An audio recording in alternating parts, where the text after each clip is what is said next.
Hey, welcome to the Explainer. Today, we're going to talk about a word you hear all the time in the news, tariffs. We're going to break down what they are, how they work, and most importantly, what they mean for your wallet. Let's get into it. So, let's just jump right in with the big one, right? When you hear about a country putting a tariff on another country's goods, who actually pays for it? You might be surprised to find out that the answer is a lot closer to home than you think. But before we get to that, we got to make sure we're all on the same page here. It's a simple word, but it has some seriously big implications. So let's start with the absolute basics. What exactly is a tariff? Okay, so at its most basic, a tariff is just a tax. It's a tax that a country puts on goods that are being imported from somewhere else. But here's the clever part. It's not just about making money for the government. It's also a tool, a way to protect their own industries. By making foreign products more expensive, it gives the stuff made at home a price advantage. All right, so we get what it is and why a government might use one, but how do they actually work? When a product physically crosses a border, let's get into the mechanics of it. So tariffs usually come in two main flavors. First, you've got what's called a specific tariff. Think of this as a simple flat fee. So for example, every single car that's imported gets a $1,000 tax slapped on it. Doesn't matter if it's a clunker or a sports car. Then you have the ad valorem tariff. This one is a percentage. So a 10% tax on a car's value means a really expensive luxury car is going to pay way more in taxes than a budget-friendly one. So why do governments even bother with these? Well, there are a few big reasons. The most obvious one is, to raise money for the government. But they're also a really powerful way to try and protect companies and jobs right at home from foreign competition. This is a big deal for what they call nascent industries, brand new industries that kind of need a shield while they're getting on their feet. And, of course, on the world stage, tariffs can be a major bargaining chip in foreign policy. But here's the thing. These policies can totally backfire, like spectacularly. If you shield your own companies from competition for too long, they can actually get lazy, less efficient, less innovative. And of course, we the consumers feel it at the checkout counter with higher prices. Plus, it can get ugly on the international stage. Other countries can retaliate with their own tariffs, and before you know it, you're in a full-blown trade war. We're definitely going to come back to this. Which brings us right back to that first big question. With all this stuff going on, who is really paying the price? Let's follow the money. Okay, and this is really the key takeaway. You might hear politicians say the other country is paying for the tariff, but the overwhelming economic consensus says something else. The company importing the goods pays the tax. And guess what they do?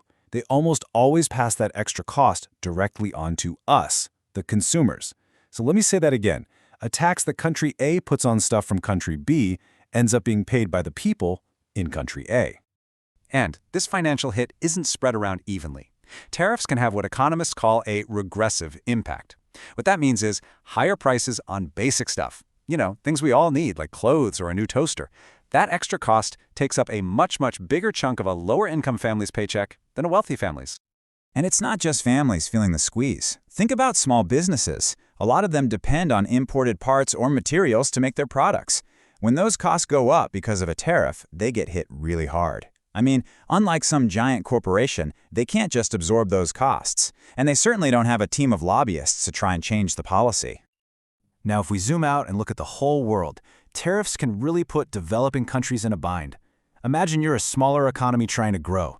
When a big, wealthy country puts up these kinds of trade barriers, it can slam the door shut on your access to huge markets, and that can seriously pump the brakes on your economic growth. Okay, so that's all the theory. But what does this look like in the real world? Let's take a look at a really recent, really big example to see how this all plays out. The US-China trade war. So this all really got going back in 2018. The US kicked things off with tariffs on things like solar panels and steel. And the reaction was, well, pretty immediate. The EU and especially China fired right back with their own tariffs on classic American products. It became this tit-for-tat thing that just escalated really quickly. And just to give you a sense of the scale we're talking about, that very first round of US tariffs, it targeted $34 billion worth of goods from China. That's billion with a B. So yeah, this wasn't some small adjustment. This was a huge economic move, hitting everything from airplane parts to medical equipment. So you gotta ask, did it work? Did the tariffs actually do what they were supposed to do and protect American industry? Well, when economists from all over the political spectrum, we're talking nonpartisan and bipartisan groups, looked at the data, their conclusion was, a resounding no. In fact, the research showed pretty much the opposite happened. Remember those unintended side effects we talked about earlier? Well, they showed up big time. The tariffs basically became one of the biggest tax hikes on American consumers in decades. Studies found that they lowered the real income of workers, they slowed down the entire country's economic growth, and on top of all that, they damaged relationships with important allies. Okay, so we've gone through the definition, the mechanics, and a huge real-world example. So what's the bottom line here? What's the main thing to take away from all this? It really comes down to this. Tariffs are often sold as a way to protect a country's own businesses from outside competition, but the economic reality shows that the financial weight, it falls at home. That cost pops up as higher prices for you and me, and bigger expenses for businesses, all inside the very country that put the tariff in place. So that leaves us with one last question to chew on. When we hear people talk about tariffs, are they really a shield to protect a nation's industry? Or are they something else? Maybe more like a hidden tax that we, the consumers, end up paying.